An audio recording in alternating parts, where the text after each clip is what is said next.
A woman met her boyfriend's work wife for the very first time.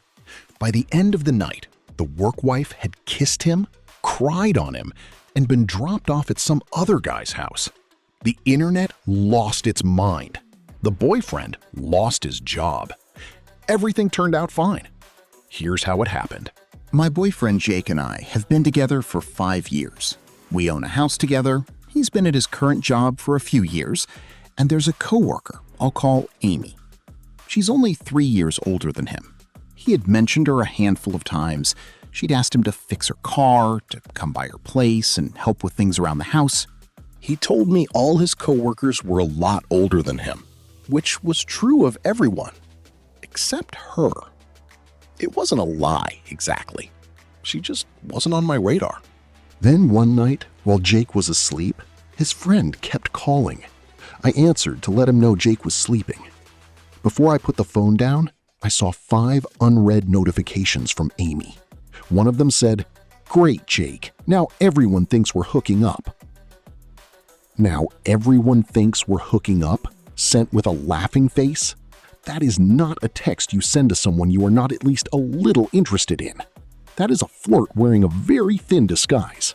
But okay. I brought it up with Jake the next day. He explained it away. They had both been late that morning, people assumed things, Amy was joking. He told me to come out with him and his coworkers that night so I could meet her and see it was nothing.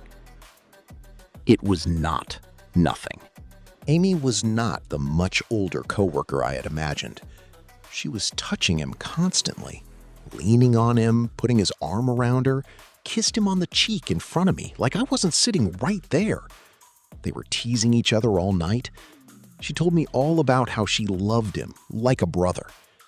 She also told me in the same conversation that she had slept with several of the other coworkers, had gotten one of them to cover her shift by sending him photos, and had done things in a boiler room and a supply closet at work. She introduced herself to the girlfriend by announcing her entire situational history with the male staff within the first hour, while physically demonstrating affection for the boyfriend, and then said, "I love him like a brother." Ma'am, which brother?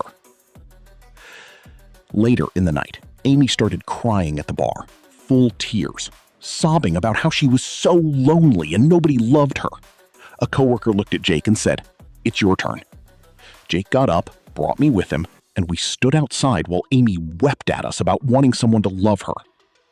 She then went home with a different guy at the end of the night. She cried about being lonely and then left with someone else by 10 o'clock. I'm not judging the choices. I'm just observing the timeline. I went home that night and said nothing. I was too stunned to start anything. I looked through Jake's texts with Amy the next day. Nothing concerning. Until I realized the texts only went back a few months, but I knew for a fact they had been texting since she joined the job 2 years ago. Old messages? Gone. I didn't know what to make of that. I sat with it.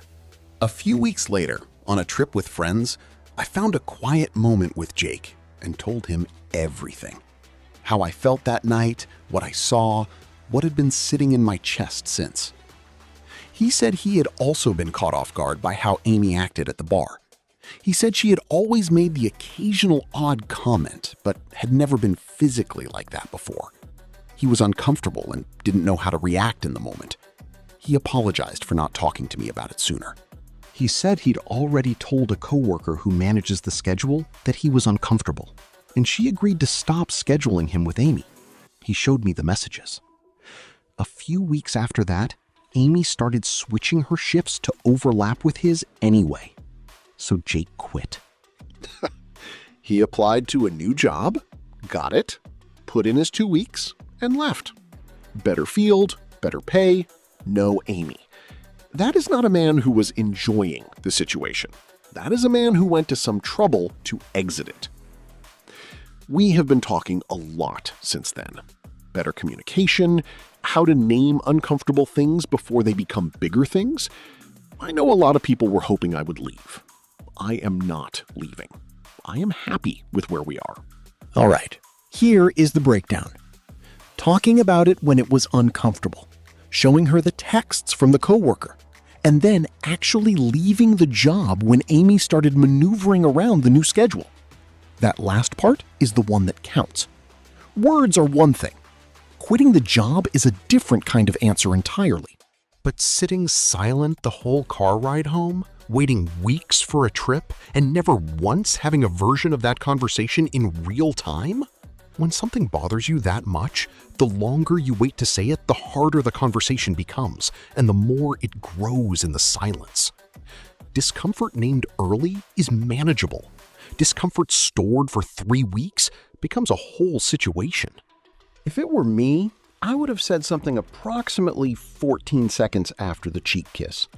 Politely, in front of everyone. I am a big believer in addressing things publicly when they are done publicly, but I also would have knocked something over in the process, so maybe the quiet approach was smarter. If you've ever had to make a call about whether to trust someone and it turned out right, drop it in the comments. I want the full story. Hades out. Go fix your life.